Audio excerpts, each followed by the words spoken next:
Assalamualaikum warahmatullahi wabarakatuh. Alhamdulillahirabbil alamin wassalatu wassalamu ala asyrafil anbiya'i wal mursalin wa ala alihi wa sahbihi ajmain amma ba'd. Teman-teman yang dirahmati Allah Subhanahu wa taala, puji syukur kepada Allah atas nikmat kemerdekaan yang diberikan kepada kita. Ini yang udah keberapa? 71 Hijriah. Udah 71 tahun. Alhamdulillah. Udah berganti mungkin satu generasi ya. Yaitu generasi yang sempat menyaksikan proklamasi dengan generasi yang menonton proklamasi.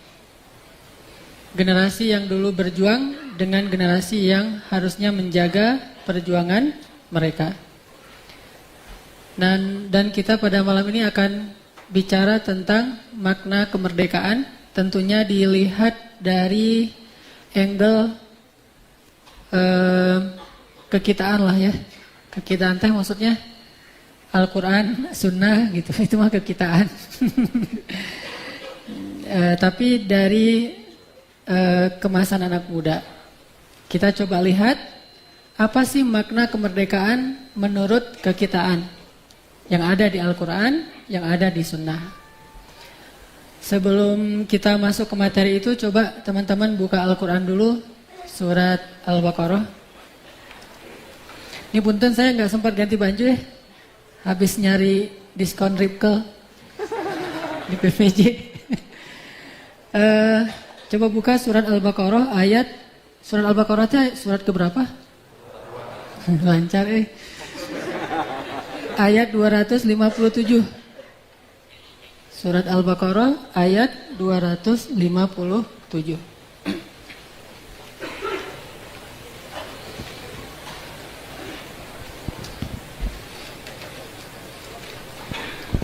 Kita tilawah dulu ya.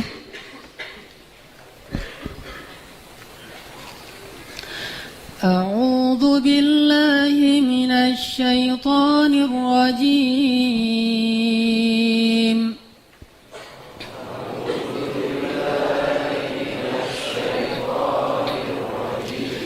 Bismillahirrahmanirrahim.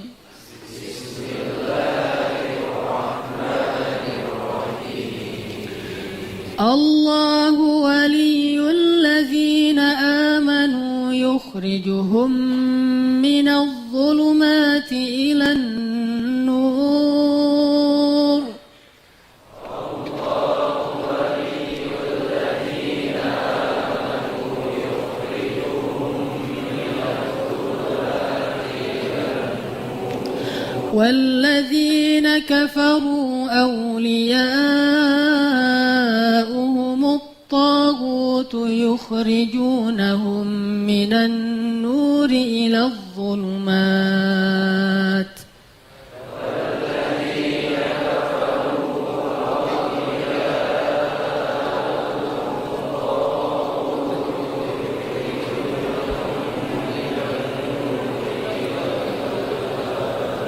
أولئك أصحاب النار هم فيها خالدون.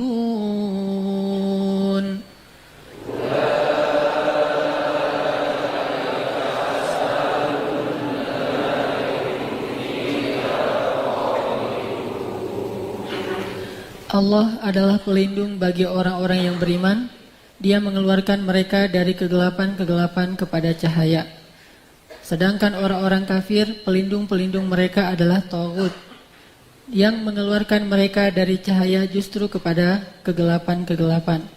Mereka itulah para penghuni api neraka. Mereka di dalamnya kekal selama-lamanya. Shadaqallahul azim.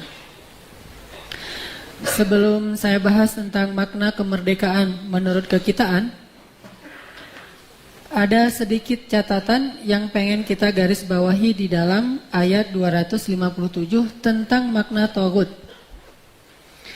Saya pernah ngeposting di Instagram ketika ada acara jalan-jalan ke Belitung, kemudian kita sempat kunjungin SD replika Muhammadiyah, kan di depannya ada tiang bendera tuh.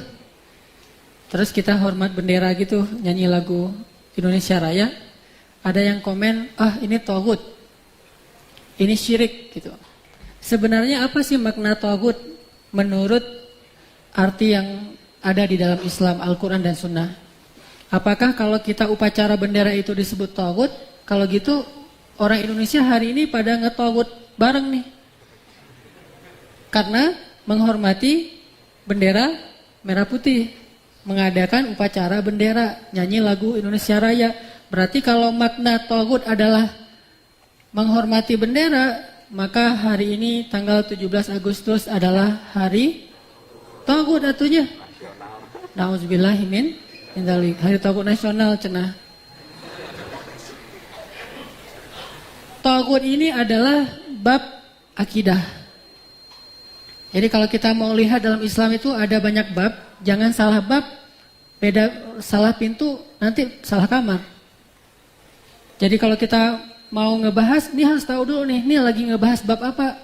Kalau bab akidah, dia punya rumus akidah. Rumus akidah, gamblangnya adalah tauhid, syirik.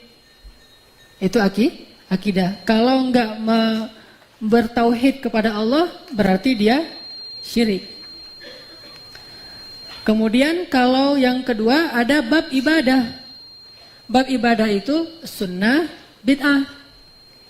Kalau enggak ngikut Rasulullah dalam beribadah berarti bid'ah. Lalu ada lagi bab muamalah.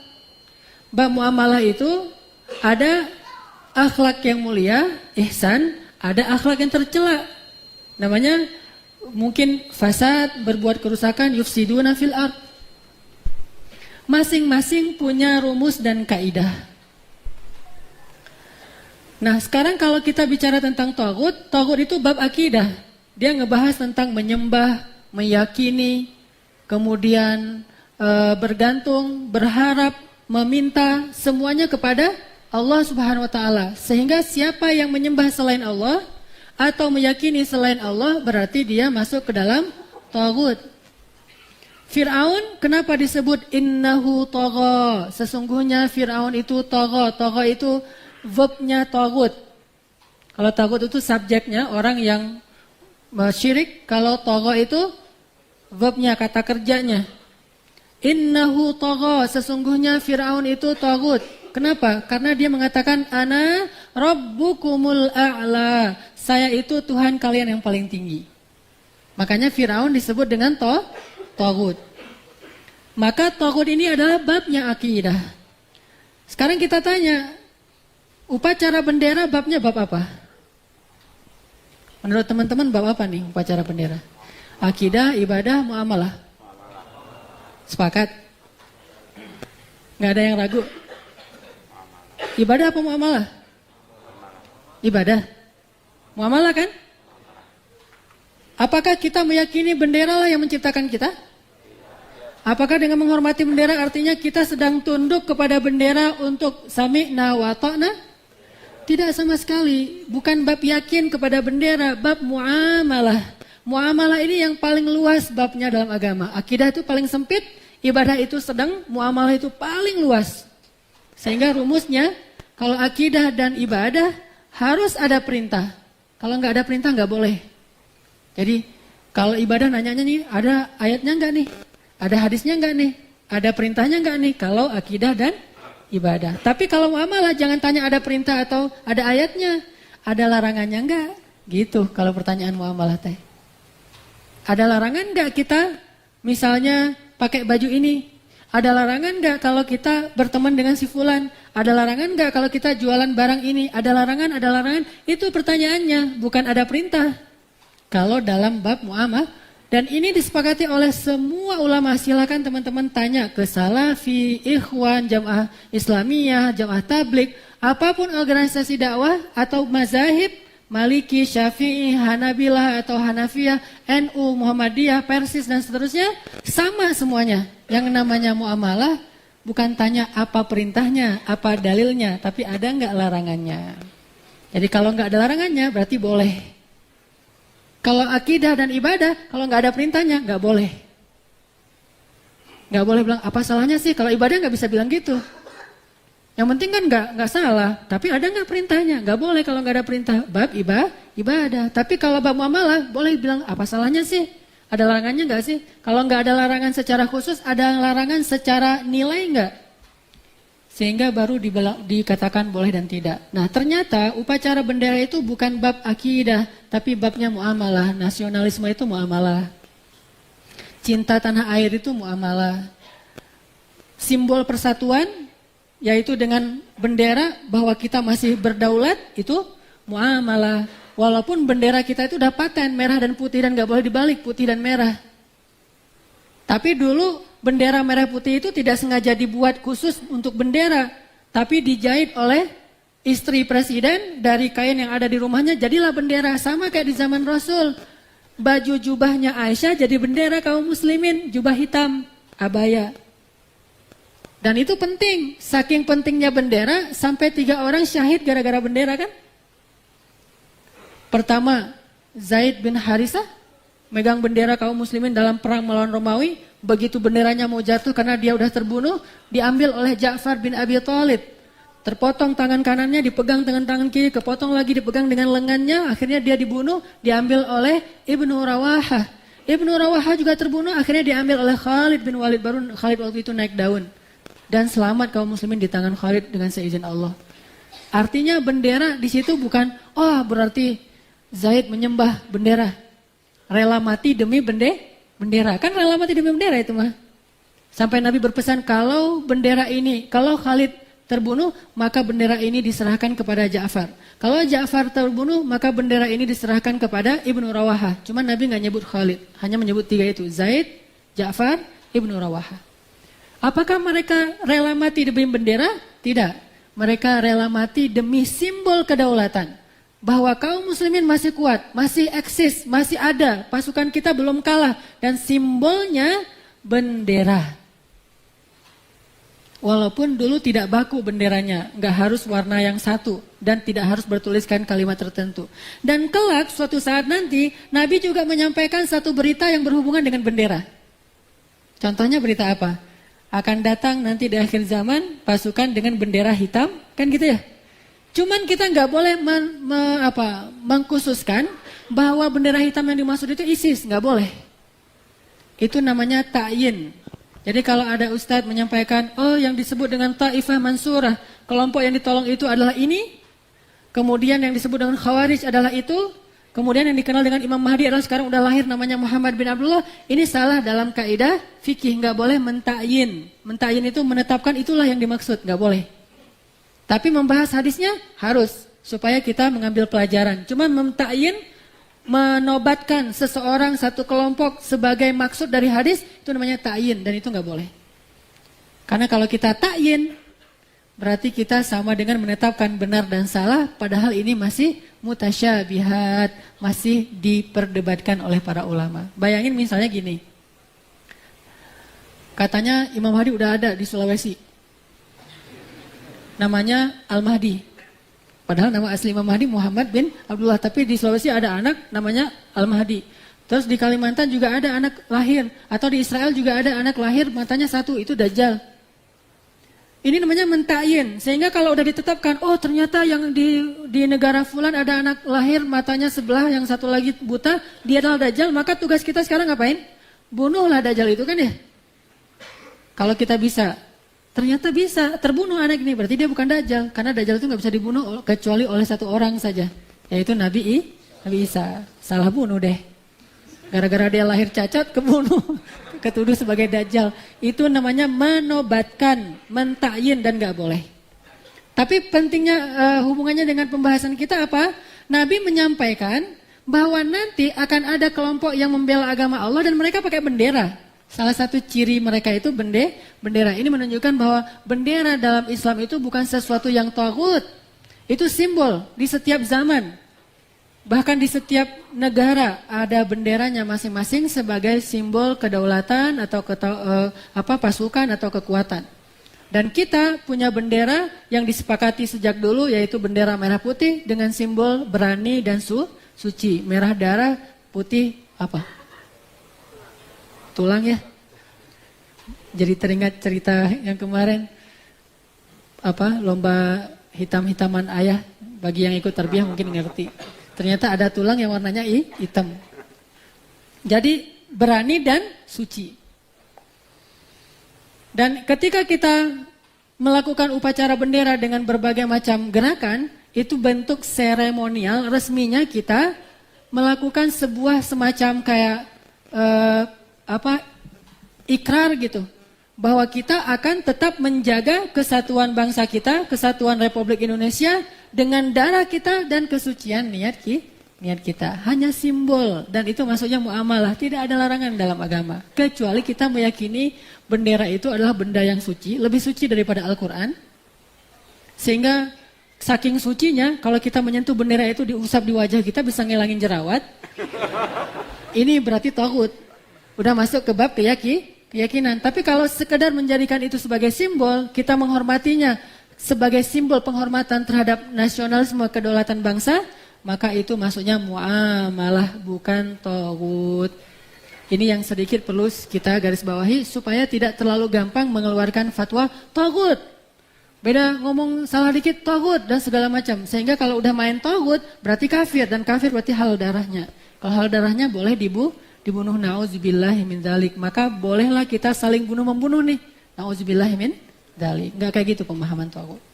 Oke, itu sekedar satu hal yang penting untuk kita garis bawahi di ayat ini, supaya nanti kalau ada yang mengatakan makna taghut itu adalah menyembah atau menghormati bendera, maka kita sudah punya argumen. Baik teman-teman, di dalam ayat 257 Allah menjelaskan tentang makna kemerdekaan dalam bahasa mengeluarkan. Free, bebas. Makhraj itu dalam bahasa Arab kan yukhrij itu dari kata kharaja yakhruju, khurujan, akhraja yukhriju, ikhrajan, kemudian makhrajan dan segala macam. Ini kan perubahan grammar ya. Intinya makhraj, pernah dengar istilah makharijul huruf? Kalau yang belajar tajwid atau tahsin, makharijul huruf itu tempat keluar hurufnya. Gimana kita mengeluarkan bunyi huruf. Makhraj dalam bahasa Arab secara definisi bahasa adalah suatu tempat yang sempit. Jadi kita sedang berada di tempat yang sempit banget, sampai bernafas juga susah, saking gak bisa ngapa-ngapain. Tiba-tiba kita keluar berada di tanah yang lapang, menghirup udara yang segar, itu namanya makhraja. Wa may yattaqillaha yaj'al lahu makhraja. Siapa yang bertakwa kepada Allah, Allah jadikan baginya makhraja. Makhraja itu jalan keluar yang lapang, free dari semua himpitan. Dan itu makna kemerdekaan yang saya pahami yang ada di Al-Quran. Dan ini inti dari risalah misi Nabi SAW diutus ke muka bumi. Yukhrijuhum minadh-dhulumati ilan nur. Tugas seorang nabi kemudian menjadi pewarisnya adalah para ulama. Tugas para dai adalah mengeluarkan manusia, membebaskan manusia dari zulumat, dari semua kegelapan kepada nur. Bayangin di sini ada detailnya bahasa Al-Quran. Zulumat menggunakan plural, jamak. Nur menggunakan tunggal, cuma satu. Yukhrijuhum minaz zulumat, dari berbagai macam kegelapan menuju nur, cuma satu cahaya. Dan cahaya itu adalah Allah Subhanahu wa taala. Maksudnya syariat Allah Subhanahu wa taala. Tidak ada yang lain. Maka kemerdekaan dalam pemaknaan Al-Quran adalah ketika kita bisa meninggalkan zulumat, hijrah dari berbagai macam zulumat, dan kembali kepada fitrah manusia yang taat kepada Allah Subhanahu wa taala, yang diistilahkan dengan nur. Nurun ala nurin. Cahaya di atas cahaya. Ini makna umum dari kemerdekaan adalah keluar dari kegelapan. Sekarang kita pengen mempersempit makna kegelapan ini dalam persepsi kekitaan tadi. Kegelapan kan luas banget nih. Kegelapan akidah, kegelapan ibadah, kegelapan akhlak, kegelapan lah ya, atau diistilahkan dengan masa jahiliyah, masa kegelapan. Masa kegelapan Islam itu bukan ketika Renaissance di Barat. Bukan itu masa kegelapan Islam. Justru Renaissance Barat itu terilhami dari masa keemasannya Islam di Irak pada masa Harun al-Rashid. Jadi masa kegelapan itu dalam Islam itu bukan ketika kita miskin, ketika kita dalam keadaan tidak punya teknologi yang canggih. Bukan itu masa kegelapan. Justru masa kegelapan kita itu adalah ketika jahiliyatul aqidah, wa jahiliyatul ibadah, wa jahiliyatul khuluq. Jahiliyah dalam keyakinan, jahiliyah dalam pengabdian, dan jahiliyah dalam moral. Ini menurut Al-Quran ayat 257 Al-Baqarah. Coba kita lihat angle yang lebih spesifik kepada anak muda. Apa sih makna merdeka untuk anak muda? Islam terutama. Saya coba angkat satu hadis saja ya tentang makna merdeka menurut Rasulullah untuk anak muda nih yang cocok. Hadisnya berbentuk doa. Jadi Nabi berdoa pengen terbebas dari ini. Ini berarti merdeka nih.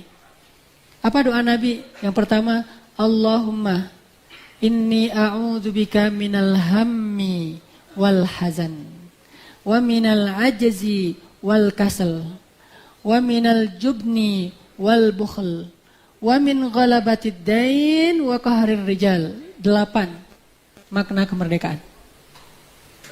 Silakan dicatat. 8 makna kemerdekaan menurut hadis Rasulullah SAW. 1. Allahumma inni a'udzubika minal ham. Ya Allah, aku berlindung kepadamu dari galau. Ternyata anak muda yang merdeka itu nggak gampang galau. Kalau kita mau memaknai kemerdekaan bebas gitu, nggak terkungkung, nggak terikat dengan sesuatu yang membuat kita jadi tidak nyaman. Pertama adalah Nabi berdoa, Allahumma inni a'udzubika minal hammi. Ham itu bahasa Arab yang diterjemahkan dulu adalah gelisah, khawatir, bingung. Nah sekarang lebih singkat lagi, G-A-L-A-W.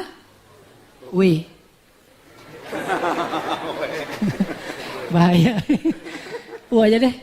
W mah biar yang di atas aja. Kita mah U. Galau.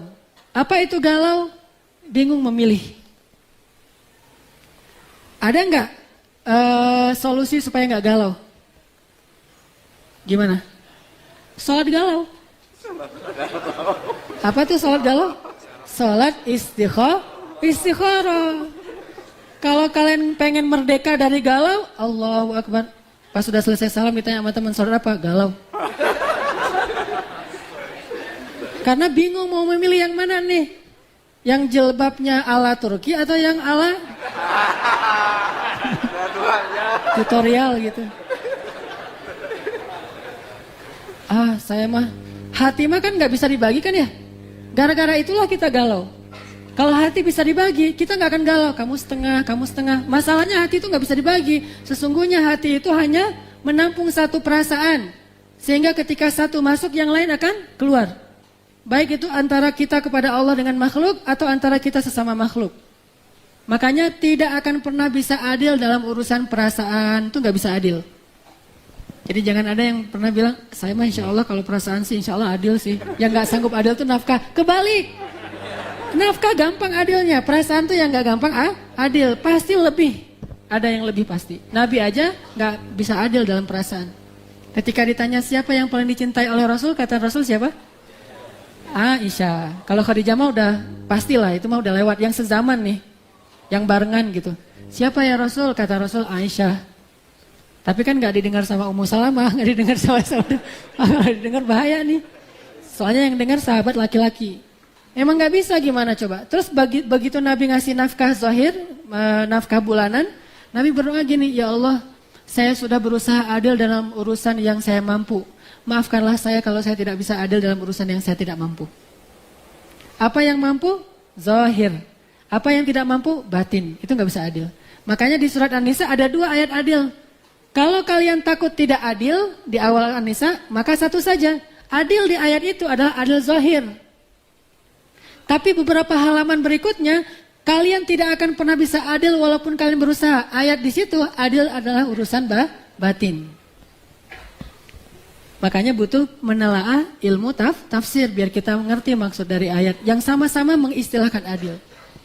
Makanya karena hati ini nggak bisa dibelah dua, dia tetap utuh, maka dia menjadi gampang galau. Dan memang sifat hati itu galau. Namanya juga qalbun yang yuqallibu dzatal yamin wa dzatas shimal, yang dia itu terbolak-balik antara kanan dan ke kiri.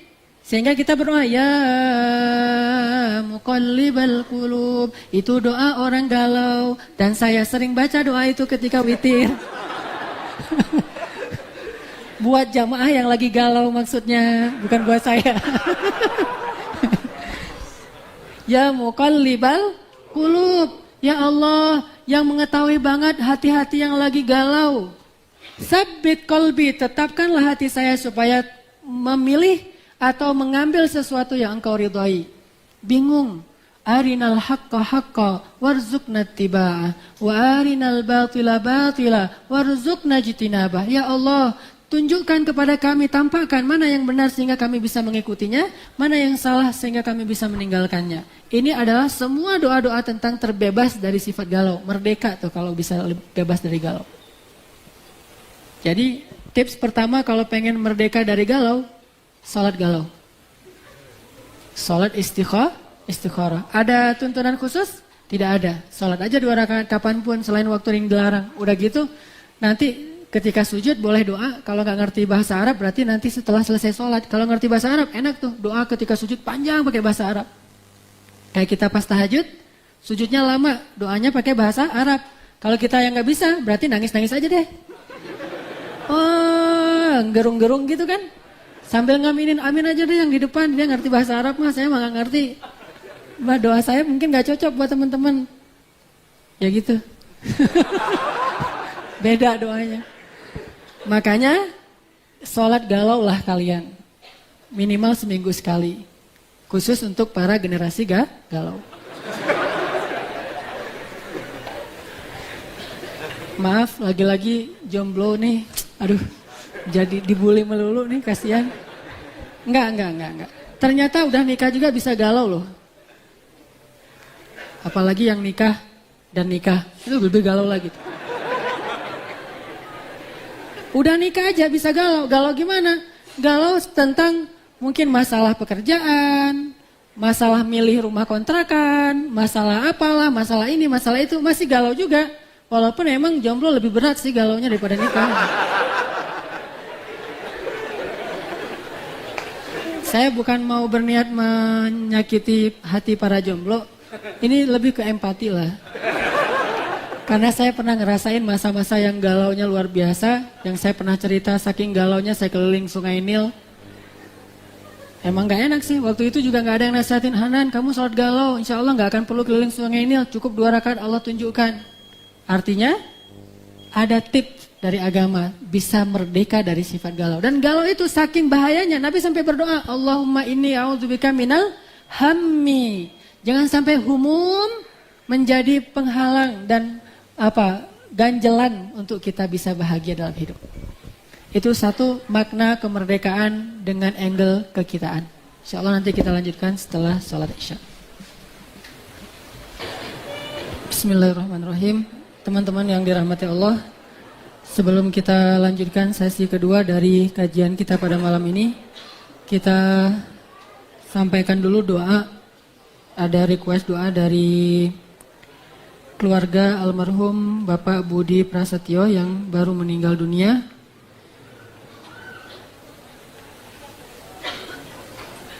Kemudian kepada istri salah satu di antara teman kita yaitu Diki Budiawan yang sedang dalam proses bersalin.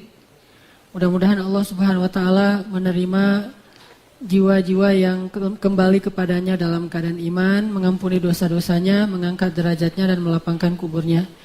Bagi yang sedang diuji dengan sakit atau ada sedikit musibah, mudah-mudahan Allah mengangkat musibahnya sembari menggugurkan dosa-dosanya dan juga meninggikan derajatnya. Bismillahirrahmanirrahim. Rabbana atina min ladunka rahmah wa hayyi' lana min amrina rasyada waj'al lana min kulli dhiqin makhraja wa min kulli hammin faraja wa min kulli usri yusra. Amin ya rabbal alamin. Doa yang barusan itu juga doa untuk galau ya. By the way. By the way, Basway. Ada kalimat ham kan di situ ya? Ada di surat Al-Kahfi. Rabbana atina min ladunka rahmah wa hayyi' lana min amrina rasyada. Ya Allah, siapkanlah untuk kami atau tunjukkanlah kepada kami mana nih jalan keluar dari suatu masalah. Ajarkan kami bagaimana bertindak yang baik.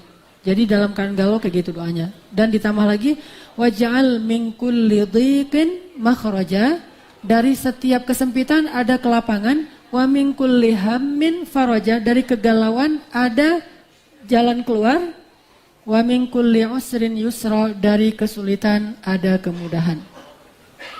Nanti bisa ditulis, kalau yang dapat silahkan nanti di-share lewat sosial media supaya menjadi amal jariah ilmu yang bermanfaat.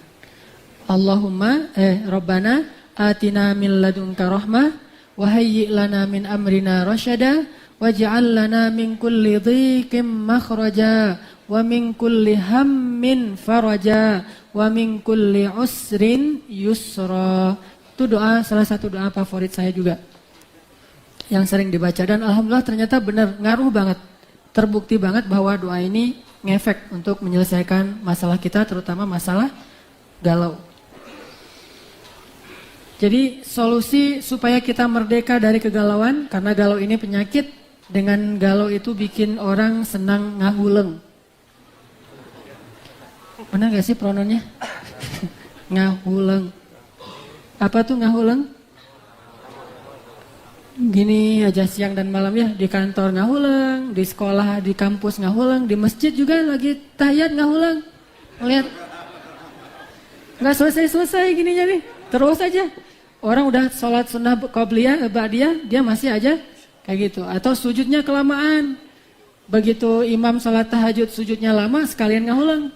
Yang di belakang teh mikirin nih gimana nih besok nih, datang jam berapa, terus bawa apa, beli bunga di mana dan seterusnya gitu-gitu ya. Masih ada tren kasih bunga sekarang? Ada, tapi bunganya itu dalam bentuk capture, tinggal dikirimin. Nggak setulus yang dulu. Dulu kanvas bunga gitu ya. Kalau sekarang mah kanvas bunganya di memory card. Oke. Jadi orang kalau dilanda galau, hidupnya pasti nggak akan nyaman. Makan nggak enak, tidur nggak nyenyak, apalagi. Ya gitu deh, saya nggak pintar berpantun, pokoknya gitu. Orang kalau misalnya dilanda galau, hidupnya nggak nyaman. Sehingga Nabi paling anti galau. Ini boleh jadi hashtag nih, doa anti galau. Doa hashtag anti galau. Apa doa anti galau? Allahumma inni a'udzubika minal hammi, dari galau. Karena galau itu nggak sehat. Kedua, bebas dari minal hammi wal hazan, bebas dari hazan. Apa itu hazan? Hazan itu sedih karena mikirin sesuatu yang hilang dari kita atau yang kita nggak dapetin. Itu hazan. Kalau bahasa kekitaan, hazan itu nggak bisa move on. Jadi generasi merdeka, anak muda yang merdeka itu move on. Udah nggak usah terlalu terhalang oleh masa lalu. Masa lalu mah itu hanyalah cuplikan dalam hidup kita. Mungkin mendewasakan kita, menjadikan kita lebih bijaksana, atau sekedar kenangan, dan nggak usah dilihat-lihat lagi lembaran masa lalu teh. Buka lagi foto-foto lama, ngelihat lagi, itu nggak merdeka tuh. Kalau merdeka, fotonya tuh di-delete, terus recycle bin-nya tuh di benar-benar hapus, hilang aja pokoknya, udah nggak ada jejak gitu. Itu baru tuh insya Allah move on. Tapi di-delete, tapi jangan di recycle bin, siapa tahu ntar berubah pikiran, di restore lagi. Nah, ini mah nggak merdeka, ini mah masih ada yang gitu-gitu. Atau disimpannya pakai apa, folder, banyak foldernya. Sehingga orang kalau buka, ini kayaknya apa, folder kosong nih, dihapus. Pas dihapus, gitu ya. Ternyata belum move on. Berarti belum merdeka tuh. Gimana caranya biar bisa move on, merdeka? Gampang, doa lagi nih. Doa yang terkenal dari Ummu Salamah.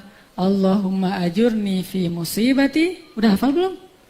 Ini udah beberapa pertemuan loh doanya. Berarti belum pada move on ya? Allahumma ajurni fi musibati wa akhluf li khairam minha. Ya Allah, beri saya pahala dalam musibah ini dan beri saya ganti yang lebih baik darinya. Kan doa move on banget tuh. Beri saya ganti yang lebih baik darinya. Jadi begitu ada masalah, oh berarti mau dikasih yang lebih baik. Kan gitu kan? Gampang move on mah, menghilangkan hazan. Kalau diputusin, ya udah berarti akan nyambung lagi dengan yang lebih baik. Siapa yang lebih baik? Yang mau menjadi pasangan kita secara halal, yang diakadkan dengan baiat cinta, saya terima nikahnya. Itu namanya baiat cinta. Hashtag.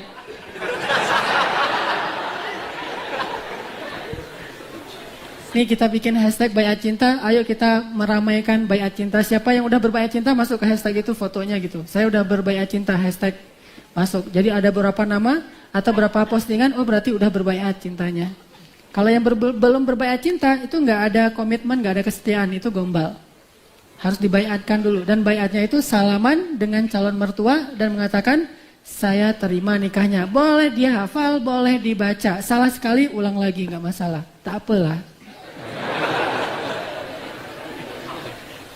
Doa aja tuh. Begitu ada masalah, biar bisa move on. Allahumma ajurni fi musibati wa akhluf li khairan minha. Dan yakinlah Allah pasti akan ganti yang lebih baik. Pasti. 100% gak ada keraguan. Pasti diganti kalau kita doanya kayak gini dan tulus karena Allah SWT. Terus kenapa harus sedih? Kalau sedihnya sedih manusiawi, kehilangan memang orang yang layak kita sedihkan. Kayak hilang meninggalnya orang yang kita cintai, pasangan kita, anak kita. Rasulullah juga sedih. Tapi tetap move on kan? Nabi punya anak laki-laki tiga-tiganya meninggal, move on gak? Move on. Kalau gak move on gimana dakwah ini bisa tersebar? Salah satu bentuk move onnya Rasulullah itu diilhamkan oleh ayat. Begitu beliau kehilangan anaknya, Allah turunkan ayat. Inna a'tainakal kautsar. Itu ayat move on tuh. Karena Allah ngasih yang lebih banyak lagi setelah kehilangan. Tidaklah Allah mengambil sesuatu kecuali Allah akan menggantikan dengan yang lebih baik untuk hamba yang ridho. Makanya doa hazan biar bisa move on adalah Allahumma ajurni fi musibati wa akhlif li khairan minha. Ini salah satu kasus. Tapi hazan bukan cuma move on.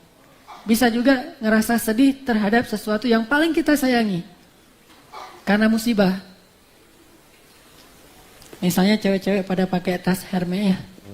Wah ini belinya di luar negeri pas ke Singapura. Di Changi belinya gitu misalnya. Harganya pas lagi diskon lagi. Beli diskon. Tapi rasanya tuh bangganya luar biasa ya. Diskon 70%. Kayak sekarang ada tuh. Di salah satu mall. Diskon Ripple, Quicksilver. Sampai 80%. Tadi saya ngeliat, waduh sayang nih. Aduh Latif udah mau ngaji nih. Ini gimana nih? Galau. Jadi pas tasnya itu udah beli lagi disayang-sayang di eman-eman, pakai sekali-kali doang, cuma ditaruh di lemari. Udah beli mahal-mahal naruh di lemari, cuma dipakai kalau banyak sama teman-teman yang benar-benar pakai barang-barang branded, jalan yang ke tempat-tempat khusus, ke mall gitu. Ternyata tasnya misalnya nih rusak gitu, atau kotor, atau kena cat atau apalah. Hazan gak tuh? Wah, rasa sedih yang luar biasa, kehilangan yang luar biasa. Apalagi kalau sampai gak usah kayak gitu. Tasnya sama aja sama teman kita. Galau gak sih? Udah beli mahal-mahal, ternyata sama lagi, makanya bareng lagi tuh. Pas ketemu, sama. Saya kadang-kadang pakai baju aja sama. Aduh, ini sama-sama pakai Keepers of the Din. Jadi agak-agak gimana gitu. Karena sama-sama pakai baju yang dengan satu brand, dengan satu model. Jadi berasa agak-agak kurang keren gitu. Kan orang keren tuh penting ya. Saking pentingnya keren, habis-habisan buat keren. Udah habis-habisan ternyata malah makin gak keren. Kayak orang operasi ini, operasi itu segala macam, ternyata malah jadi bahaya. Nah gitu juga dengan tas. Udah beli mahal-mahal, gaya-gayaan, pas pakai ada yang sama. Langsung ambil lorong jalan yang lain biar gak kelihatan. standar jadi pasaran gitu. Hazan nggak? Nah, ketika kita kehilangan sesuatu yang paling kita cintai, barang, orang, sesuatu yang apapun itu, yang paling kita cintai, maka muncullah sifat hazan dalam diri kita. Nggak rela gitu kehilangan sesuatu itu. Baik kehilangan karena kecurangan orang lain, kezaliman, diambil, dicopet, dirampok, atau karena musibah. Kalau orang yang benar-benar hatinya udah merdeka, dunia itu cuma di genggaman, bukan di hati. Ini merdeka berarti, nggak ada hazan tuh, biasa aja. Nabi dikasih baju gamis, gamis itu berarti bukan jubah ya. Kalau jubah itu hullah, kalau ini gamis, gamis itu dalam bahasa kita baju biasa kayak kita pakai, baju kemeja. Warna merah bagus oleh Raja Khurasan, orang kafir. Tapi raja ngasih hadiah baju merah ke Rasulullah. Pas dipakai sama Nabi kayak cocok, bagus nih kalau dipakai sama Rasul. Tapi Rasulullah nggak pernah pakai baju itu dengan hati. Pakai baju mah di tubuh doang, nggak masuk ke hati, nggak baper intinya. Udah gitu, lagi jalan tiba-tiba ada sahabat miskin ngelihat baju Nabi kayaknya baru nih. Bilang, ya Rasulullah bagus banget tuh bajunya, boleh nggak untuk saya? Rasulullah langsung tersenyum dan membukakan kasih ke dia. Ini namanya hatinya free dari hubbud dunia. Itu baru namanya generasi merdeka. Kalau misalnya dia ngerasa berat, jangankan untuk ngasih, kehilangan aja yang udah terlanjur, nggak mungkin lagi kita dapetin aja masih berat, berarti hatinya belum merdeka. Gimana caranya tadi? Wa khlufli khairam minha, beri saya ganti yang lebih baik. Wa may yuqridullaha qardan hasanan yudha'af lahu. Siapa yang akan ngasih kepada Allah suatu pinjaman yang baik, Allah ganti dengan yang lebih baik di sisi Allah. Udah nggak usah khawatir, tenang aja. Kalau kehilangan sesuatu, ntar Allah ganti yang lebih baik. Libatin Allah aja. Libatin Allah pasti tenang. Memang ada sedikit rasa sedih, tapi nggak separah kalau orang ya benar-benar di hatinya itu ada dunia. Makanya nggak boleh sama sekali hati kita itu cinta dunia itu nggak boleh. Kalau kita nggak dapat sesuatu itu nggak boleh ada muncul rasa sedih. Biasa aja. Kalau dapat nggak menjadi bangga diri, kalau nggak dapat nggak menjadi sedih hati. Karena dunia itu cuma di genggaman, bukan di dalam hati. Seperti yang teman-teman sebagian mungkin udah dengar. Kata Imam Hasan Al-Basri, cinta dunia kita di dalam hati itu, dunia dan akhirat seperti timur dan barat. Kita di tengah-tengah nih. Dunia di timur, akhirat di barat misalnya. Tidaklah kita condong ke salah satu arah itu kecuali kita menjauh dari arah yang lain. Gak mungkin kita condong kedua-duanya itu gak mungkin. Kalau kita mendekat ke timur, pasti kita menjauh dari yang barat. Atau sebaliknya kalau kita condong ke barat, pasti kita mulai berjarak dengan timur. Itulah hati manusia. Jadi kalau kita hatinya condong kepada akhirat, pasti dunia mah nggak terlalu ngaruh-ngaruh amat. Memang sedih tapi nggak banget gitu. Biasa aja, wajar gitu. Kalau sampai dunia itu buat kita sedih, galau, khawatir, terus terganggu, berarti kita belum merdeka. Urusan dunia aja buat kita sibuk, hati kita jadi ke bawah-bawah, kasihan tuh hidupnya terlalu ngebaper dengan dunia. Dunia mah dinikmatin aja, enjoy aja lah, nggak usah terlalu baper. Jangan dilibatin hatinya. Hati kita condongnya ke langit, tapi kaki kita menginjak di bumi. Tangan kita megang cangkol, tapi hatinya bertawakal. Tawakal maksudnya. Biar pas gitu ya. Tawakal. Ini kata-kata baru nih. Itu minal hazan. A'udzubika minal hammi wal hazan. Jadi jangan terlalu mikirin sesuatu yang udah lewat lah.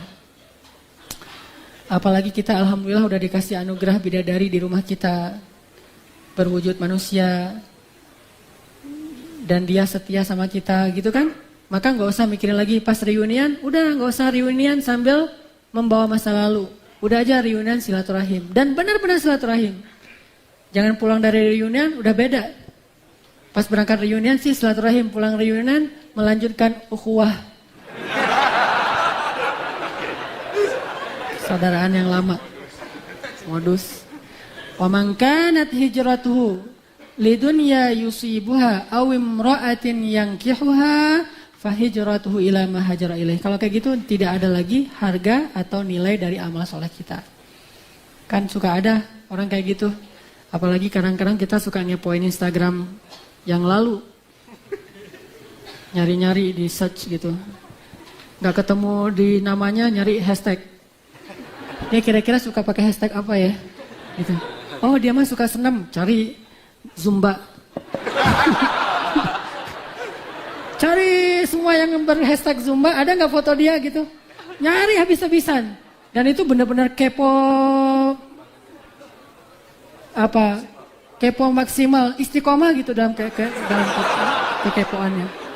Nggak putus asa, terus aja ngepoin. Sampai ketemu, pas sudah ketemu, oh ini. Lihatlah Instagram dia, postingannya ada 100 sekian, berarti banyak banget postingannya. Ternyata dia sekarang kayak gini, kayak gitu, udah keren, udah apa, mulai baper lagi. Ini nggak move on. Rugi dong saya dulu mutusin dia, kan gitu. Atau kita nih yang caper pengen dikepoin, ngerasa udah sekarang makin keren misalnya, ngerasa dulu mah wajah saya banyak jerawat, sekarang udah bersih. Cowok-cowok mah kan kalau masih ABG SMP gitu kan jerawatan, sekarang udah bersih. Kalau dulu rambutnya cepak, sekarang rambutnya udah keren, ala Brad Pitt misalnya. Atau ala siapalah gitu ya. Udah postingin di Instagram, pengen dikepoin gitu, pengen dikopiin, kasih hashtag sebanyak mungkin, biar dia gampang mencari kita. Ngasih alamat. Sehingga begitu ada yang komen, satu-satu dilihat, udah dikepoin belum ya saya mah?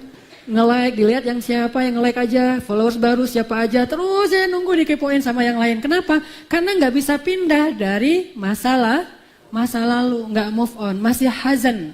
Udahlah, udah takdir Allah, qadar Allah, masya'akan wa man lam yasha' lam yakun. Emang kayak gitu takdir Allah. Udah aja pindah ke masa depan dan kita coba memperbaiki diri kita. Termasuk dosa, kebiasaan buruk kita tinggalkan. Ini namanya hazan. Jadi tipsnya adalah doa. Ketiga, wa'udzubika minal ajz. Apa itu ajz? Ringkih, nggak energik, nggak sehat gitu. Orangnya itu jarang olahraga, itu ajz. Wa'udzubika minal ajz. Jalan dikit, masuk angin misalnya. Olahraga dikit, nyari Sugi, mana Sugi? Minta dipijitin gitu. Atau pakai koyo apalah gitu-gitu. Main main futsal langsung tekilir. Baru berenang, baru masuk ke air, salah urat. Ini ringkih. Kenapa gampang kayak gitu? Karena ajiz.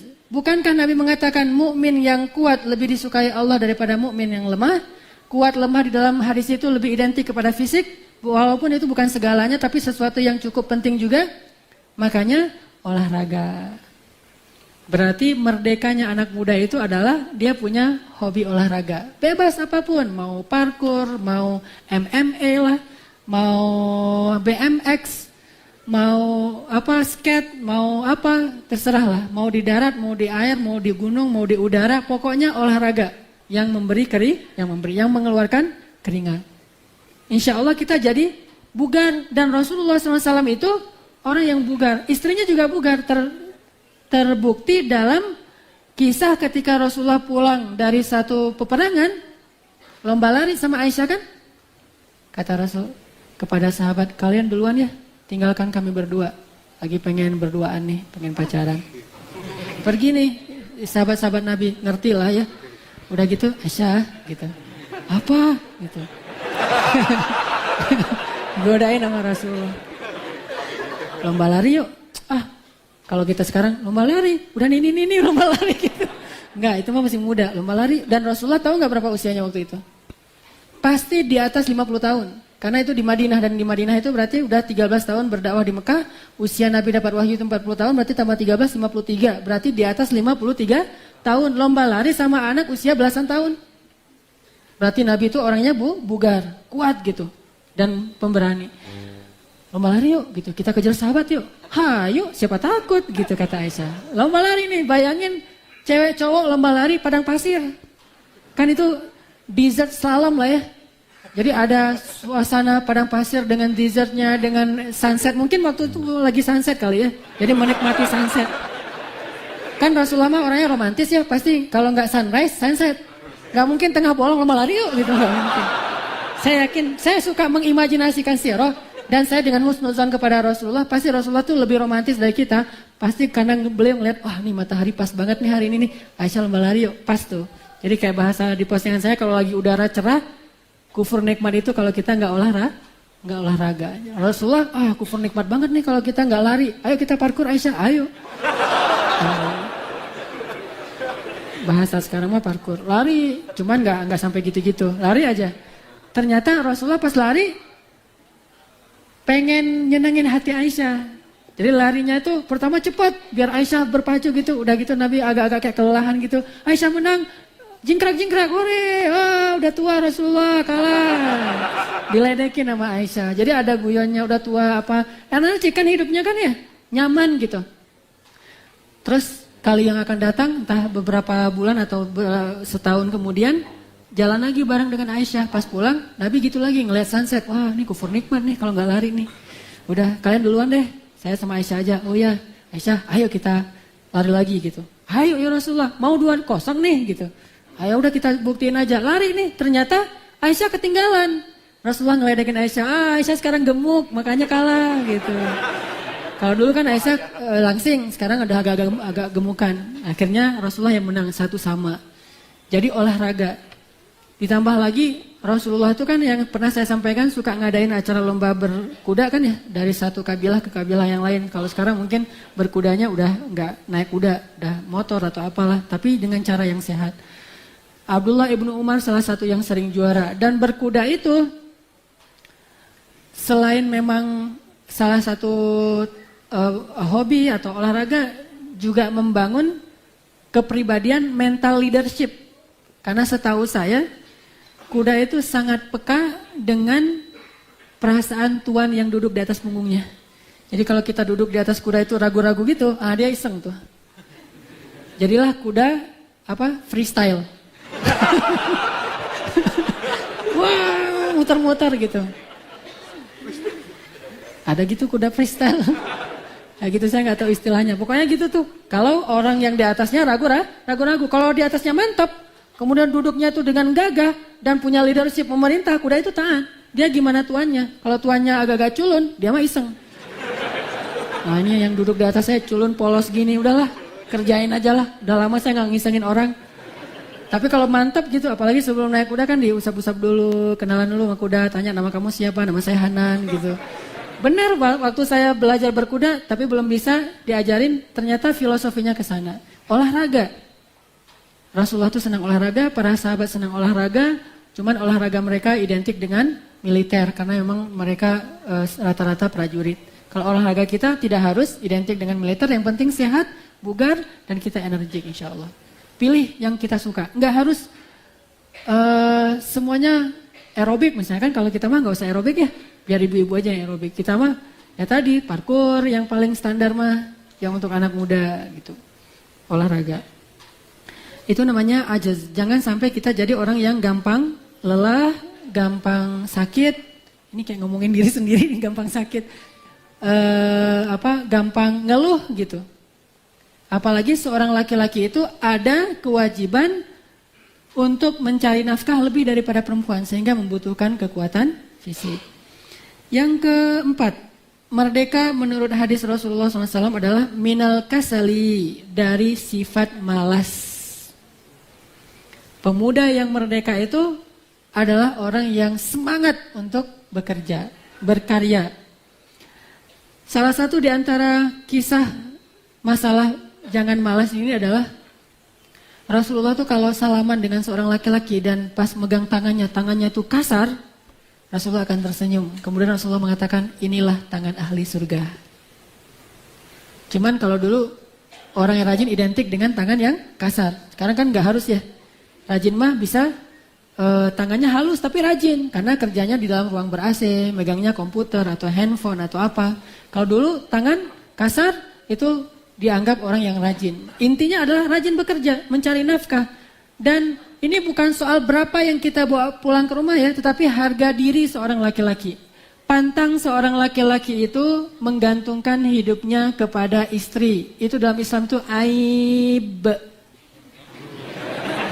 Nggak boleh kita sampai Tunggu anak di rumah jadi pakai apa? Jari apa? Jari apa? Samping lah ya, yang pakai kain gitu, jari kalau orang Jawa teh. Nah, terus gendong anak sambil megang botol susu, nungguin istri pulang sore hari gitu. Itu pemandangan aduh unik juga ya. Udah gitu janggotan lagi kayak perkasa gitu tapi ternyata gitu. Wah. Enggak banget deh pokoknya. Itu bukan cowok. Dalam Islam itu bukan masalah kan enggak apa-apa sesekali gantian yang tergantung gimana nasib. Kadang ada yang nasib suami lebih sukses, kadang ada yang nasib istri lebih sukses. Ini bukan soal berapa yang dibawa pulang ke rumah. Istri harus belajar qanaah berapapun yang diberikan oleh suami, banyak atau sedikit. Tapi insya Allah kalau banyak pasti qanaah. Tapi ini soal harga diri. Suami keluar dari rumah itu karena izzah. Bukan karena dia nggak punya kerjaan, ya udah mending di rumah aja. Walaupun sekarang mungkin bisa kerja di rumah. Walaupun kita punya warisan yang banyak, bekerja itu bukan soal berapa tadi saya bilang. Tapi soal izzah, harus keluar rumah. Minimal harus punya satu aktivitas yang menghasilkan walaupun gak banyak. Sehingga dengan itu dia kasih ke istrinya. Istri, kalaupun nasibnya adalah Allah kasih dia rezeki lebih daripada suami, maka tetap dia punya hak meminta kepada suami. Bulanan, nafkah, walaupun gak banyak. Dan itu bagian dari cara istri menghargai suami. Misalnya dia punya penghasilan 10 juta, suami 3 juta. Pak, listrik belum bayar. Padahal dia kalau mau bayar gampang, tinggal ngeklik di handphone dia langsung bayar tuh. Tapi karena dia pengen menghargai suami, dia gak mau bayar dulu sendiri. Dia bilang, Pak, listrik belum bayar. Oh iya sebentar nih. Sebentar lagi nih mau diselain, belum cair yang di sana. Oh iya gak apa, sabar. Terus hari ini nggak masak terlalu banyak, cuma bayam doang, sama ikan asin, sama ayam goreng, sama...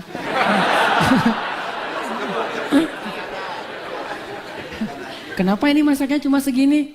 Kan bulan ini belum dikasih nafkah, udah tanggal 10. Oh iya lupa gitu, padahal emang gak ada duit. Lupa belum transfer gitu, emang gak ada duit. Nah itu adalah bentuk dari seorang istri menghargai suami. Tapi begitu istri bawa pulang ini beli kulkas baru, beli ini baru, dan suami ngelihat ini bukan yang saya beli nih. Gak mungkin duit saya bisa beli kulkas nih, bisa beli TV yang cekung gitu. Yang harganya 15 juta, wah ini dari mana ya? Udah tenang aja, mama kan juga punya duit sendiri. Ini nanti kalau ada apa-apa kita ada gono gini loh ya. Ini kan mama yang beli ini dan segala macam. Itu nggak ada izzah buat suami. Karena bekerja bagi istri itu bukan kewajiban. Dan konsekuensinya kalau dia bekerja, dia tetap punya kewajiban terhadap suami untuk menyenangkan suami di rumah, menunggu, memasak dan segala macam. Walaupun memasaknya disuruh pembantu, tapi dia tinggal bikin menunya aja hari ini masak apa. Intinya tidak mengurangi tanggung jawab seorang istri kepada suami walaupun dia punya penghasilan besar. Ini izzah. Makanya Rasulullah SAW itu mengatakan sebaik-baik rezeki atau sebaik-baik makanan Daud. Tidaklah dia membawa pulang makanan kecuali hasil jerih payah tangannya sendiri. Ini rajin. Pikirkan aja, saya harus punya kerjaan, gak boleh nganggur. Nganggur tinggal di masjid, gak baik. Sesungguhnya Nabi mengatakan tangan di atas lebih baik daripada tangan di bawah. Walaupun bukan berarti orang miskin itu hina, bukan. Tetapi tetaplah orang yang berinfak lebih mulia daripada orang yang menerima infak. Walaupun orang yang miskin lebih dulu masuk surga 500 tahun daripada orang kaya. Tapi kalau orang kaya yang dermawan masuk surga, surganya lebih tinggi daripada orang miskin. Tinggal kita pilih mau masuk surga lebih dulu atau mau surganya lebih tinggi. Mau dua-duanya. Berarti kaya yang jatuh miskin. Kaya berinfak sampai jatuh miskin meninggal nih. Abu Bakar banget tuh. Khadijah banget. Orang kaya jatuh miskin. Meninggal gak punya apa-apa. Itu baru namanya masuk surga 500 tahun lebih dulu dan surganya lebih tinggi. Tapi kayaknya milih salah satu aja deh. Berat kalau kayak gitu mah ya. Mending kaya aja dermawan. Gak apa-apa deh telat 500 tahun yang penting tinggi kan gitu ya. Bener gak? Enggak. Pengen masuk surga 500 tahun lebih dulu. Kita aminkan deh ya. Allahumma, ya Allah hidupkan kami sebagai orang miskin. Matikan kami sebagai orang miskin. Bangkitkan kami bersama orang miskin. Berani bilang amin? Itu doa Nabi loh. Ya Allah hidupkan aku sebagai orang miskin. Ini di masjid ya. Terus matikan aku sebagai orang miskin. Bangkitkan aku bersama orang miskin. Kalau yang berani mengatakan ini amin, silakan nanti jam 2 malam doakan itu di tahajud selama 1 bulan, insya Allah Allah kabulkan. Mudah-mudahan bisa masuk surga 500 tahun lebih dulu. Dan itu luar biasa. Cuman saya kayaknya pengen juga hidup enak ya. Walaupun nggak pengen mencintai dunia, tapi ya itu namanya cinta dunia ya, pengen ya. Ya udahlah, gimana takdir Allah aja lah mah. Kayak alhamdulillah, miskin ya udahlah gitu. Nah itu kayaknya yang paling bijak tuh mah gimana kumaha Allah willah. Dan saya mah gimana Allah. Itu kasel, rajin. Terus Umar bin Khattab pernah ngomong gini, saya tuh kalau ngelihat laki-laki yang gagah, kuat kelihatannya gitu, tuh saya respect, takjub banget. Tapi kalau saya tahu ternyata laki-laki itu nggak kerja, hilanglah rasa kagum saya kepada dia. Ternyata Umar juga takjub kepada laki-laki yang gagah dan bekerja. Bukan gagah doang karena dia rajin fitness tapi nggak kerja, kecuali kerjanya di tempat fitness, tempat gym. Allahumma inni a'udzubika minal hammi wal hazan wa minal ajzi wal kasal wa minal jubni. Jubn. Apa jubn? Jaban itu penakut. Jaban itu penakut. Penakut mah kalau di bahasa kita mungkin nggak usah ngomongin masalah hantu lah ya, itu mah untuk anak-anak ya. Kita mah untuk hewan melata aja. Masuk ular di rumah, ada kecoak, ada binatang-binatang melata yang kecil-kecil gitu masuk ke rumah, manggil security nggak? Ini juben, berarti kita nggak cowok atau ya? Yang kayak gitu-gitu mah, ada ular, apa? Ular kobra? Telepon bagian, kan ada tuh yang di National Geographic khusus bagian ular-ularan tuh, lembaga perularan, yang kalau ada ular dia dipanggil gitu, 911 ular lah ya, tinggal manggil gitu, enggak. Minimal kalaupun nggak ular, kalau ular sih memang ada hadisnya. Hadisnya kalau misalnya sampai ada hadis kayak gini, tapi saya nggak tahu riwayat hadisnya kuat apa enggak, sekedar ini aja inspirasi. Kalau ada ular masuk ke rumah, tunggu sampai 3 hari. Kalau 3 hari nggak keluar, maka bunuhlah. Berarti itu setan. Tapi hadis yang lain, kalau ada ular masuk ke rumah, maka bacalah ta'awuz, kemudian ayat kursi, kemudian qul a'udzu birabbin nas, qul a'udzu birabbil falaq. Kalau dia dengan ayat-ayat itu keluar, berarti dia setan. Kalau nggak keluar, berarti dia ular beneran, bukan jadi-jadian. Datang ular. Wah, tapi saya nggak hafal ayat kursi, gimana nih? Cari CD saya, mau bacain ayat kursi. Irama Kurdi gitu ya. Kalau dia nggak keluar, berarti dia senang dengan muratal kurdinya saya. Berarti itu ular beneran. Kalau ular beneran tinggal diusir. Kalau dia keluar berarti itu setan. Cuman nyatanya sih nggak gitu-gitu amat. Ngeliat ular udah nggak kebayang lagi ayat kursi. Udah aja cari kursi. Udah nggak kebayang. Sibuk yang kunci kursinya hancur, ularnya biasa aja. Nih kamu ngapain sih gitu? Soalnya kan ular di pojok nih, kita mukulin, sampai hancur kursinya. Dia bilang aja, ngapain sih sibuk-sibuk gitu? Udah, kalau mau suruh keluar aja, saya keluar nih. Gitu ya, pasti ular kan. Keluar ularnya. Artinya, harus ada sifat pemberani, syuja. Dan itu salah satu sifat seorang Nabi SAW. Ini ada kisah keberanian Rasulullah ya, di atas rata-rata sahabat. Kita kan sering ngebayang Rasulullah itu orang yang lembut, Rasulullah itu orang yang ngalahan. Sebetulnya lembut dan ngalahan itu bukan karena beliau lemah. Lembut beliau karena penyayang, ngalahan beliau itu karena karena kasihan. Bukan karena beliau, nggak ada pilihan, kita ngalah aja deh.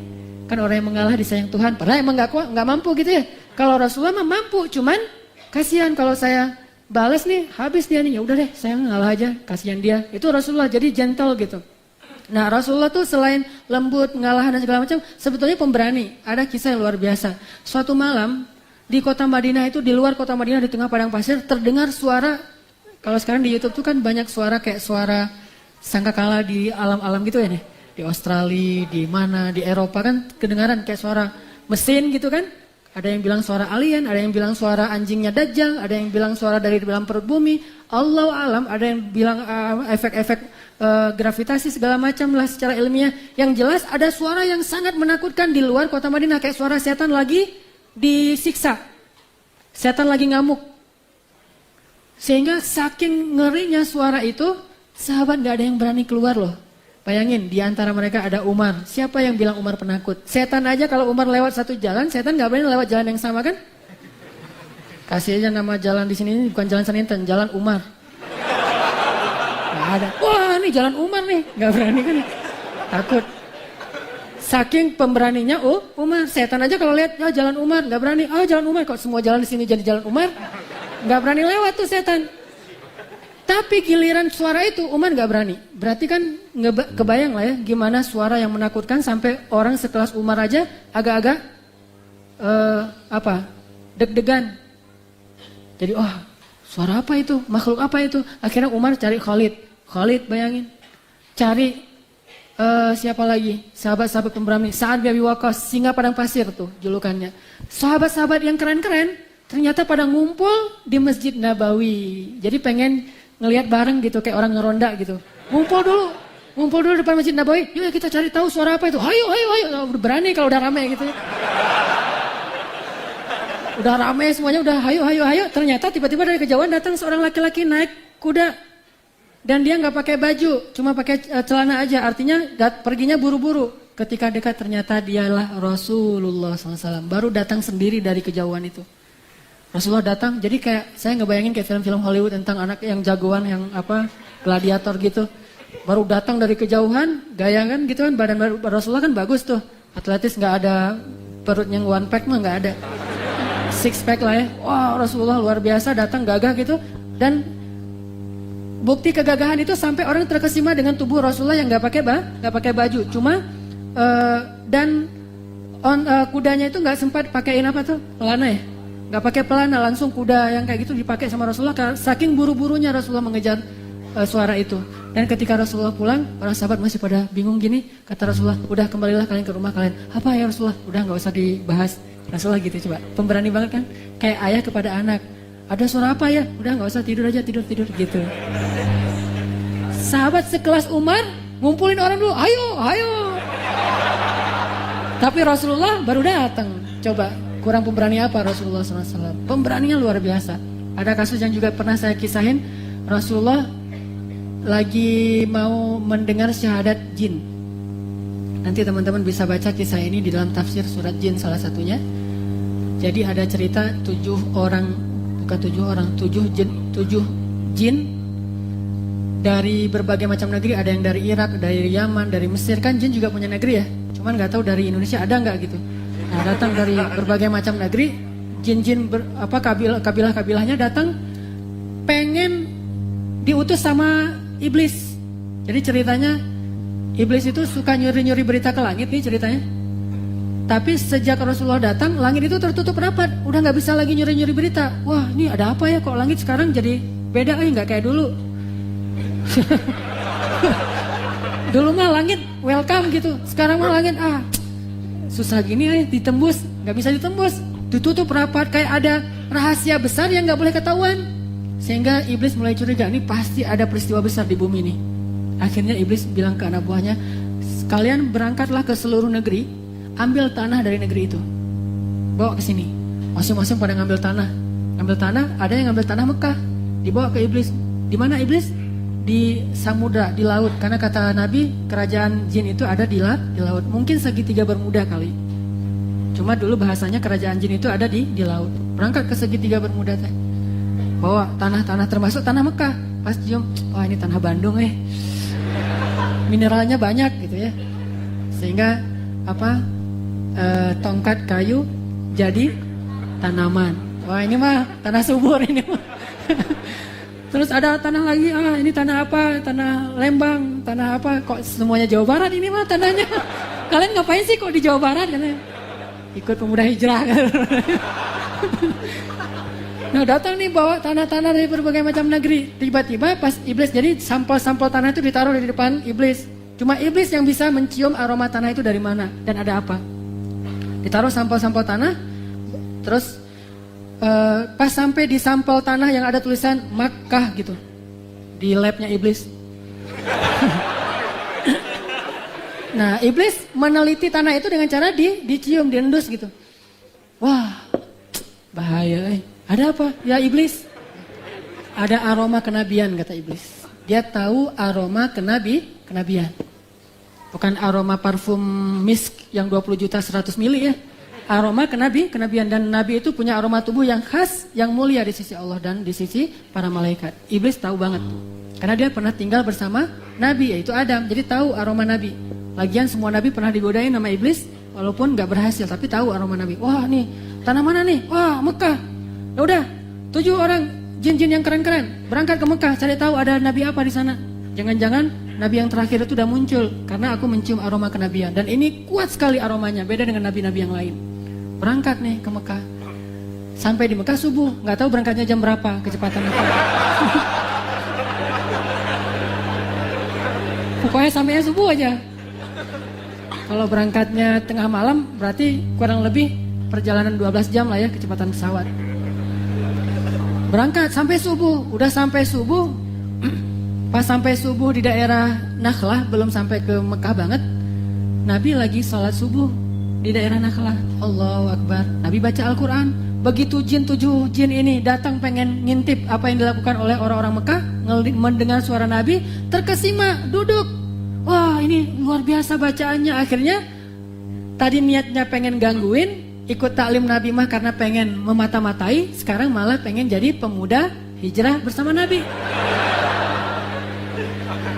Saya kenapa ya masjid itu ramai terus? Wah, saya mata-matainnya duduk di teras gini-gini. Wah, ternyata enakan nih bacanya. Akhirnya ya udah deh, saya mau di sini aja, nggak mau lagi ke tempat yang lama. Akhirnya jadilah berbayat kepada Nabi, ya Rasulullah, kami mendengar bacaan Al-Quran yang ajaban, yang menakjubkan, dan kami beriman kepadanya, dan ajarkanlah kami tentang Islam supaya kami menyeru kaum kami. Jin aja tahu kalau udah hijrah tugasnya berdakwah. Tahu banget bahwa tugas orang yang sudah belajar agama adalah menyampaikan lagi. Jadi kita harus lebih dari jin lah levelnya. Udah belajar, wah sekarang saya pengen ngajak teman. Balik, ada yang balik ke Irak, ada yang si iblis teh nunggu. Wah, kok nggak balik-balik nih pasukan saya yang 7 nih. Jangan-jangan kesasar lagi kemana gitu. Masa sih di dunia aja kesasar, padahal naik ke langit nggak pernah kesasar ya, di bumi kesasar. Ternyata mereka udah beriman dan nggak berani balik ke Samudra Hindia. Apa? Segitiga Bermuda. Nah, udah balik ke negerinya, ngajak, wahai kaumku dan segala macam. Berimanlah sekelompok jin dari negerinya yang jumlahnya ribuan. Mereka pengen syahadat di depan Nabi, bikin janjian sama Nabi. Meeting pointnya itu di luar kota Madinah. Jadi udah beberapa tahun setelah Nabi hijrah, datang lagi jin. Rasulullah, ini kaum kami udah banyak loh yang mau beriman, mau syahadat. Kita meeting point di mana ya Rasul? Oh ya udah, di luar kota Madinah aja. Jangan di kota Madinah, nanti kalian nginjak sahabat-sahabatku nggak sadar kegencet lagi. Ya udah di luar kota Madinah. Mereka pengen sholat bareng dengan sahabat. Kata Nabi nggak boleh. Ini tempat manusia sholat, kalian sholat di tempat yang lain. Jangan campur. Kalau campur, coba bayangin imam bilang, rapatkan soft. Jin rapatkan soft. Bahaya kan? Wah, ada 2 jin di tengahnya manusia, rapatkan soft. Wah, lebih dari truk gitu teh. Makanya kata Nabi, jangan di tempat manusia, kalian sholat sendiri. Udah hari apa? Udah ditetapkan, gak boleh hari, pasti malam. Namanya juga film hantu kan pasti malam ya. Nah malam nih, udah dia pulang ke Irak, pulang ke Yaman, pulang ke Mesir. Ada janjian malam apa? Nabi mikirin ngajak sahabat siapa yang mau diajak ya, biar jadi saksi nih, bukan Nabi pengen ditemenin. Akhirnya ngajak sahabat bilang gini, siapa di antara kalian mau nemenin saya malam ini? Kemana ya Rasul? Mau ketemu sama jin. Wah, pada ngelirik-lirik. Saya belum makan malam, Rasul. Banyak yang nggak mau. Dan itu kan bukan jihad ya, jadi nggak ada keharusan mereka ikut. Cuman ya agak-agak mikir sih mau ketemu jin. Gimana nih? Mungkin waktu itu nggak ada Umar. Kalau ada Umar pasti mau lah. Akhirnya Nabi maksain pegangin tangan seorang sahabat yang ahli Al-Quran namanya Abdullah bin Mas'ud. Kamu ikut saya. Aduh, ikut nih. Dibawa nih Abdullah bin Mas'ud. Begitu dibawa, Abdullah bin Mas'ud kan khawatir, takut beneran takutnya tuh. Pas sampai di tengah padang pasir, Nabi taruh Abdullah bin Mas'ud di tengah, dibuatlah lingkaran dengan jari Nabi. Dengan sambil qomat kamit membaca zikir apa gitu, bismillah mungkin. Terus Nabi bilang, ya Abdullah, apapun nanti yang terjadi, jangan keluar dari garis yang saya buat. Ini kalau dibuat film nih keren banget ya. Jangan keluar dari garis yang saya buat. Jangan keluar, apapun yang terjadi, walaupun saya diapa-apain, kamu nggak boleh keluar dari sini. Baik ya Rasulullah. Duduklah Abdullah sambil ngulang-ngulang hafalan, kan dia hafiz Al-Quran. Nah, kalau sahabat mah nunggu sambil ngulang hafalan, kalau kita nunggu lagi tadi kepo lagi. Sahabat mah ngulang hafalan. Udah Rasulullah pergi agak jauh, kurang lebih sekitar 100 meter kelihatan dari kejauhan. Nabi berdiri di tengah padang pasir, tiba-tiba suara bising yang luar biasa, kayak suara burung yang sangat banyak, kemudian suara angin yang sangat kencang, kemudian gelap, tiba-tiba banyak sekali makhluk-makhluk yang aneh lari di sebelah Abdullah bin Mas'ud, dan seolah-olah Abdullah bin Mas'ud itu lagi nonton film 4D.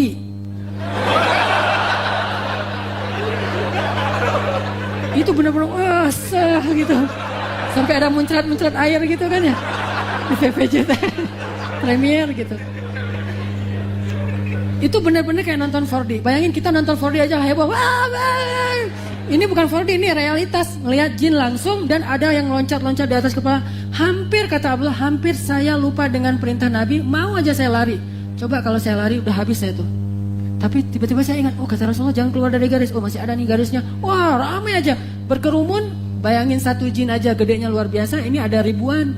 Jadilah itu padang pasir penuh dengan jin yang macam-macam bentuknya. Dan jin namanya makhluk yang berbeda dengan kita pasti aneh-aneh sekali bentuknya. Gak usah saya ilustrasikan, saya juga belum pernah lihat. Pokoknya gitu.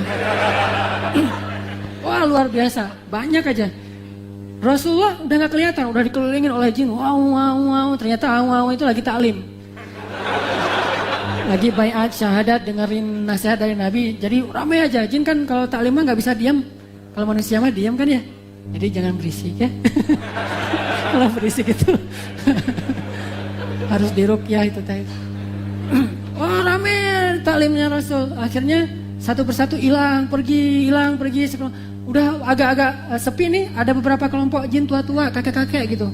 Ada yang di sana jin kakek-kakek, di sini jin aki-aki, di sana jin sarwa kene. Udah gitu Rasulullah kok ini ngapain Rasulullah kok datang ke jin ini, datang sibuk aja Rasulullah. Sampai akhirnya tiba-tiba Rasulullah pergi keliling-keliling ke belakang bukit, balik lagi datang bawa-bawa tulang. Ternyata jin itu setelah berbaiat syahadat curhat. Jadi habis taklim curhat. Nah, itu gaya jin di ketika taklim Rasul. Taklim, udah selesai taklim curhat, ya Rasulullah, kami mah suka perang antar suku. Jin juga sama kayak manusia, antar geng. Ada geng ini, geng itu di antara jin. Akhirnya Rasulullah mengatakan, panggilkan ketua-ketua gengnya. Dipanggilin ketua geng jin. Bayangin, ketua geng Indonesia, geng manusia aja, ngeri kan melihatnya. Gimana ketua geng jin coba. Tapi Rasulullah pemberani kan. Ini menunjukkan betapa pemberaninya Rasulullah. Saya aja ketemu dengan ketua-ketua geng motor misalnya Brigas atau XTC, agak-agak pas salaman nih, ntar gimana gitu ya. Anak pang misalnya pas salaman, jangan-jangan mau aja saya dihafal, ntar ketemu di jalan gimana.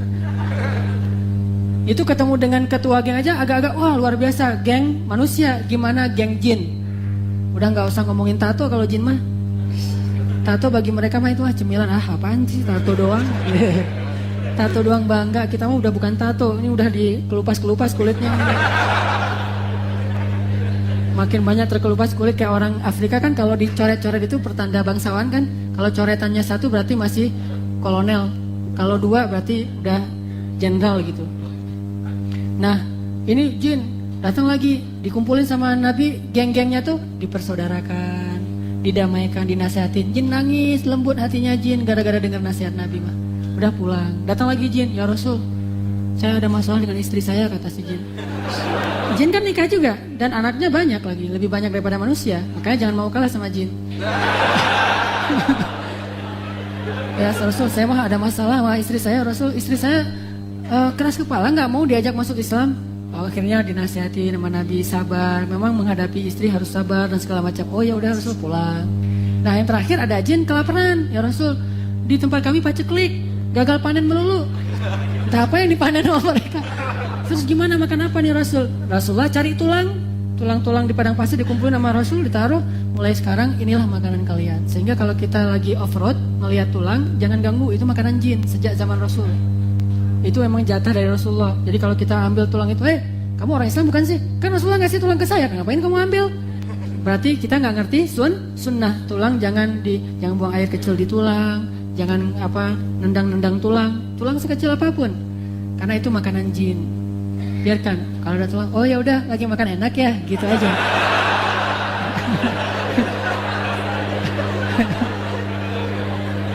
Kata Nabi, ini makanan kalian sekarang. Akhirnya mereka bawa pulang tulang, pergi itu. Tulang yang sebenarnya ya. Kalau tulang dengan bahasa Batak artinya paman. Nah, bawa pulang tulang. Udah gitu Nabi balik lagi. Udah selesai semua urusan semalaman dari mungkin ba'da Isya sampai subuh. Nabi balik dan melihat Abdullah bin Mas'ud ketakutan, masih gemetaran. Kata Rasulullah, bagaimana ya Abdullah? Ya Rasulullah, hampir saya keluar saja dari garis ini ya Rasulullah, karena saya ketakutan. Apa yang terjadi? Rasulullah mengisahkan kisah itulah yang kemudian saya sampaikan hari ini. Itu riwayat Abdullah ibnu Mas'ud. Apa kata Nabi? Kalau sampai kamu tadi keluar dari garis yang saya buat, kita nggak akan ketemu lagi sampai hari kiamat. Apa maksudnya? Dibawa pergi sama jin. Wah, ini ada anak kecil nih, unyu-unyu gitu dibawa. Bahaya kan? Makanya Rasulullah buat pagar untuk. Kalau sekarang kita pagarnya apa? Pagarnya kalau masuk rumah jangan lupa mengucapkan Assalamualaikum, baca doa masuk rumah. Kenapa? Karena jin tidak bisa mengucapkan doa-doa yang baik. Sehingga kalau ada yang masuk rumah dengan rupa kita tapi nggak baca salam, pasti itu jelmaan jin. Datang suami, istri nih harus tahu ya, kalau suami pulang ke rumah nggak ngucapin salam, itu bukan suami kalian. Langsung kalau ada suami datang, senyum-senyum nggak baca doa, tiba-tiba langsung nggak baca salam, langsung ke dapur, langsung Allahu la ilaha illallah. Pasti lari itu, karena itu bukan suami. Jadi sunnah Rasul baca sebelum tidur, baca ayat kursi, karena kata jin sendiri yang curhat kepada Abu Hurairah, kalau orang baca ayat kursi jin nggak bisa gangguin. Singkat kata, Rasulullah itu pemberani. Jadi kita kalau pengen ikut sunnah Nabi, jangan cuma ikut sunnah hadis dalam bentuk qauliyah, sifatnya belajar menjadi pemberani. Gimana bisa menjadi pemberani? Jadilah orang yang hanya berserah diri kepada Allah, tidak takut kecuali kepada Allah. Emang ini butuh belajar dan dilatih. Satu lagi kisah pemberani. Mungkin malam ini sampai di sini aja dulu, ntar kita cicil minggu depan tentang doa ini. Pemberaninya sahabat, namanya Abdullah ibnu Abbas. Saya mungkin pernah kisahin juga. Abdullah bin Abbas ini masa kecilnya pernah diajarin satu hadis oleh Nabi, ya gulam ihfazillah yahfazka, ihfazillah tajidhu tujahak, wa'lam annan nas law ijtama'u ala ay yanfa'uk lan yanfa'uka illa bima kataballahu lak, walau ijtama'u ala ay yadurruk lan yadurruka illa bima kataballahu alaik, rufi'atil aqlam wa juffatis suhuf. Ini harus kita hafal. Hadis untuk jadi pemberani. Wahai anakku, jaga Allah, Allah pasti jaga kamu.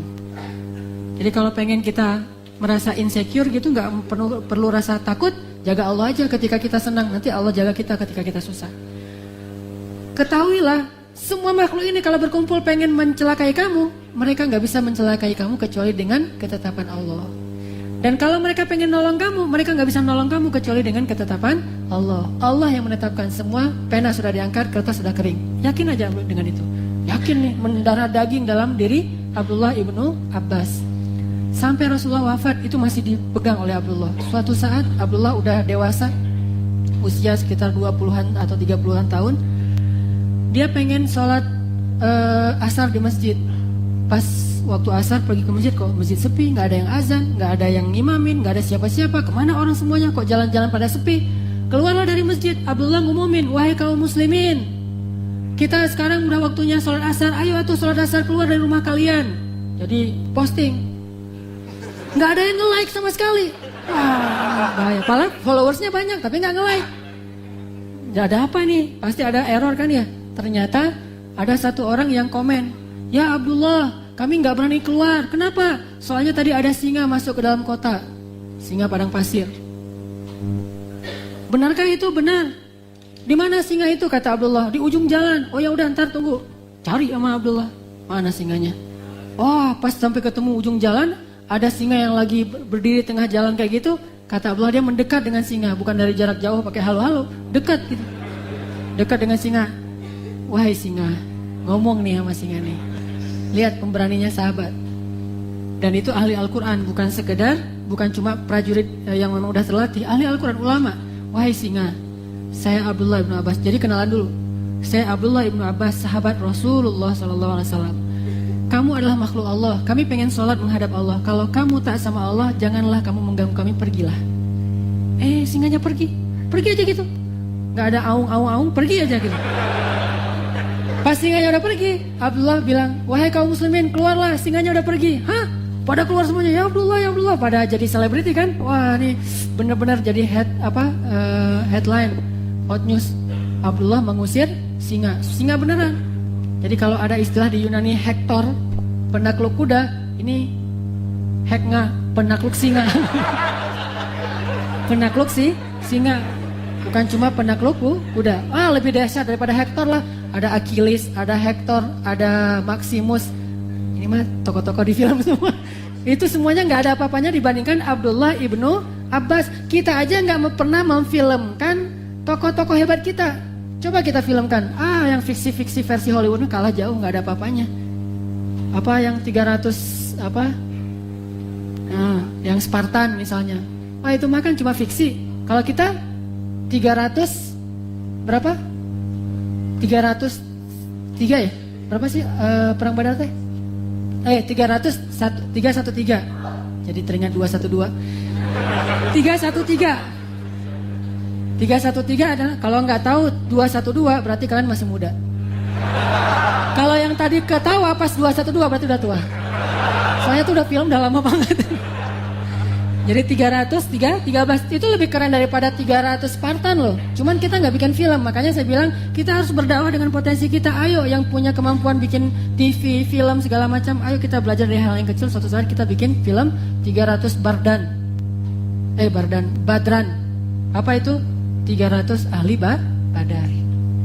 Balik lagi, Abdullah ngumpulin orang. Udah ayo kita sholat asar. Ya Abdullah, kemana singanya? Udah pergi. Gimana ngusirnya?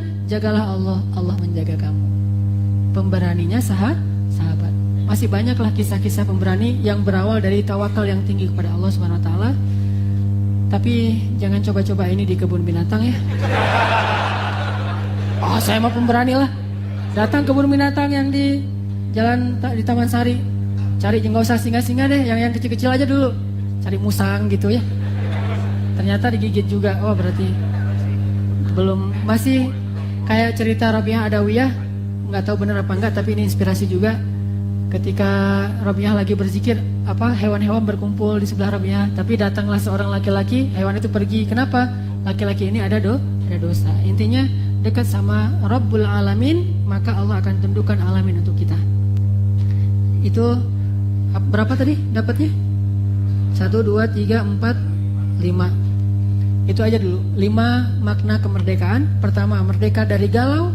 Kedua, merdeka supaya bisa move on dari sedih. Ketiga, merdeka dari kelemahan fisik. Keempat, merdeka dari malas. Dan kelima, merdeka dari sifat juben atau sifat penakut. Mudah-mudahan kita menjadi anak muda yang merdeka. Dan dengan kemerdekaan itu insya Allah kita bisa mengisi peradaban bangsa kita ini dengan karya-karya yang bermanfaat. Tugas kita sebagai generasi muda adalah mengisi kemerdekaan di Indonesia ini dengan karya, bukan memestaporakan kemerdekaan itu. Jadi orang yang berpesta pora dengan kemerdekaan, dengan tarian, nyanyi dangdut, panggung dangdut segala macam, mereka tidak memahami makna kemerdekaan dan tidak tahu tanggung jawab dan tugas mereka sebagai generasi muda. Tugas kita bareng-bareng, ayo kita mengisi dengan karya-karya terbaik yang kita bisa. Barakallahu li wa lakum. Mari kita tutup dengan sama-sama berdoa. Doa kita malam ini adalah doa yang tadi saya bacakan, baik di surat Al-Kahfi maupun doa dari Rasulullah SAW. A'udzubillahi minasyaitonirrajim. Bismillahirrahmanirrahim. Allahumma hdi syababal muslimin. Ya Allah, berilah petunjuk kepada pemuda-pemuda kaum muslimin. Allahumma hdi syabab Indonesia. Ya Allah, berilah petunjuk kepada pemuda-pemuda Indonesia. Allahumma hdi syabab Bandung. Ya Allah, berilah petunjuk kepada pemuda-pemuda Bandung. Jadikanlah kami anak-anak muda seperti Ashabul Kahfi, anak-anak muda seperti Hawariyin, anak-anak muda seperti Yahya alaihissalam, seperti Ismail alaihissalam, seperti Musa dan Harun, seperti Yusha, seperti para anbiya, para siddiqin, para syuhada, para solehin. Ya Allah ya Arhamar Rahimin. Rabbana atina min ladunka rahmah wa hayyi' lana min amrina rasyada waj'al lana min kulli dhiqin makhraja wa min kulli hammin faraja wa min kulli usri yusra. Allahumma inna na'udzu bika minal hammi wal hazan wa minal ajzi wal kasal wa minal jubni wal bukhl wa min ghalabati ad-dain wa qahrir rijal. Rabbana atina fid dunya hasanah wa fil akhirati hasanah wa qina adzabannar.